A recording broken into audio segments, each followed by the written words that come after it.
See, neighbors, tomorrow is such an important day. It is Super Tuesday, so I had to get an expert on the line.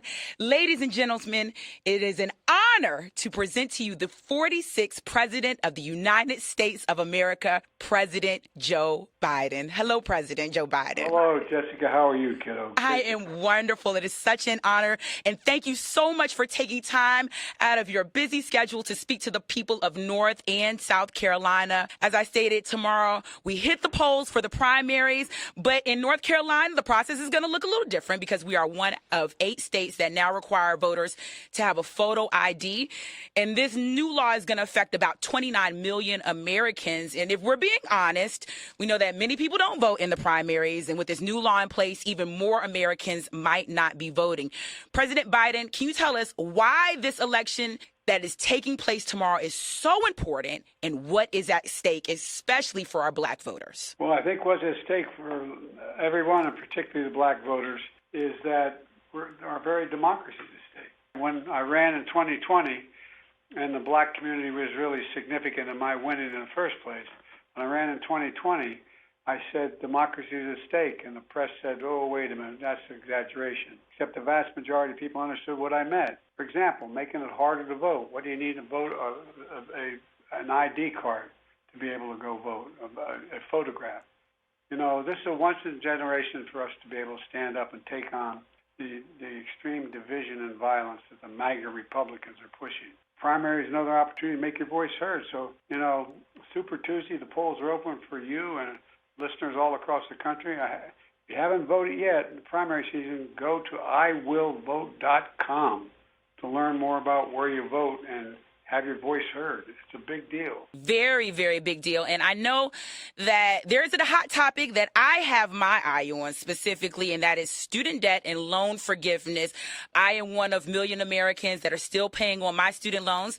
I have 2 wonderful nephews, David and Caden, and they are getting ready to enter into college next year. So the conversation about cost of college and all of those types of things are very important in our family. Under your administration, you've approved nearly $138 billion in student debt cancellation for more than 3.9 million borrowers. What is your plan moving forward to continue your work around this important topic? And can you also speak to some of your additional accomplishments that you've had while in office? Well, look, first of all, let's talk about the idea of dealing with student debt. You know, what I've done, people are going to receive a letter from me who continue to qualify. And it's going to be 25,000 people a month are going to get a letter saying their debt has been forgiven because I've been able to expand what's happening in terms of the debt forgiveness. And they're going to and it makes a gigantic difference. And one of the things we did in addition to forgiving debt is we provided, look, the HBCUs are critically important. They've been a critical part of my whole career, the Delaware State University and others. And you have a number of black universities in your state. And one of the things that is really important is that we provided $7 billion to HBCUs. You know why? Because although they have their students are just as qualified, they don't have the endowment, so they can't build the fancy laboratories and the technical facilities they need for the new high-paid jobs across the whole economic spectrum. And so this provides them the ability to do that, so that now they're being trained in ways that are going to be able to get those jobs in those new factories, get those jobs in those new businesses where they get paid a whole hell of a lot more because they'll have the training for these more sophisticated opportunities. And look, there's not a damn thing that can't be done by the black community done by any other community.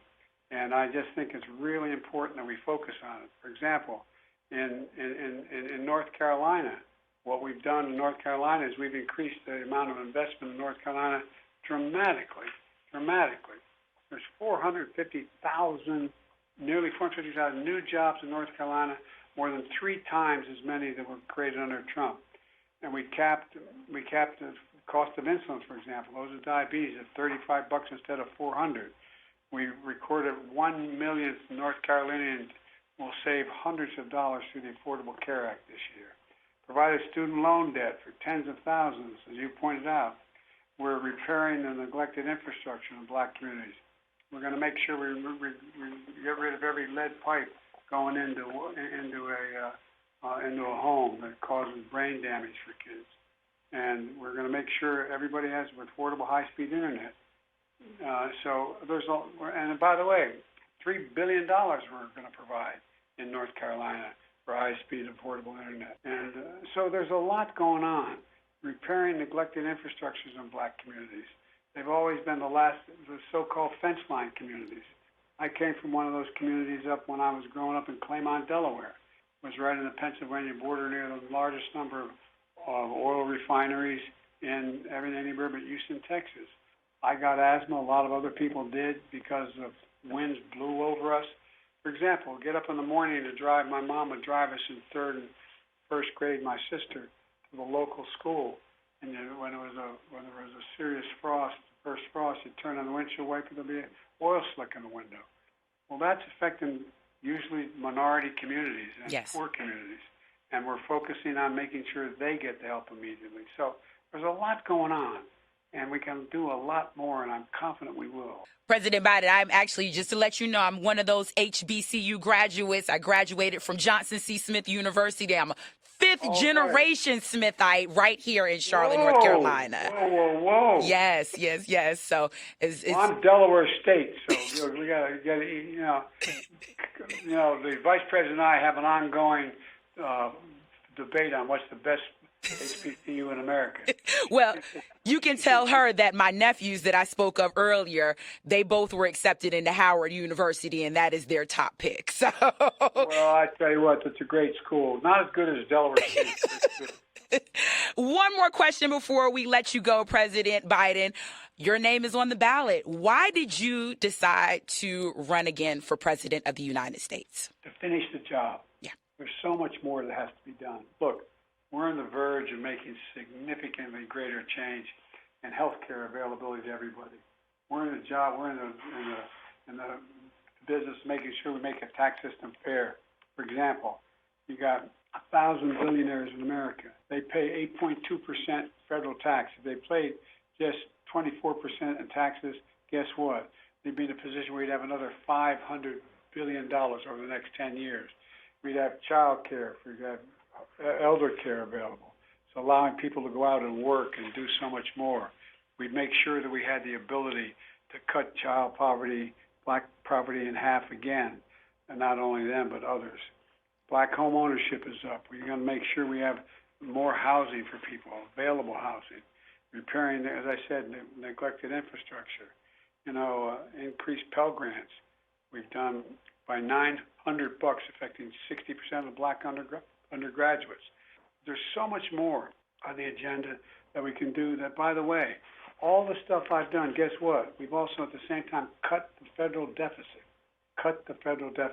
When I took on the big pharma and made them and said Medicare could negotiate with them how much they're going to pay, it not only reduced, for example, the price of insulin from $400 to $35, but it also cut the federal deficit $160 billion because the federal government doesn't have to pay out this money to pharma to meet the medical needs of people.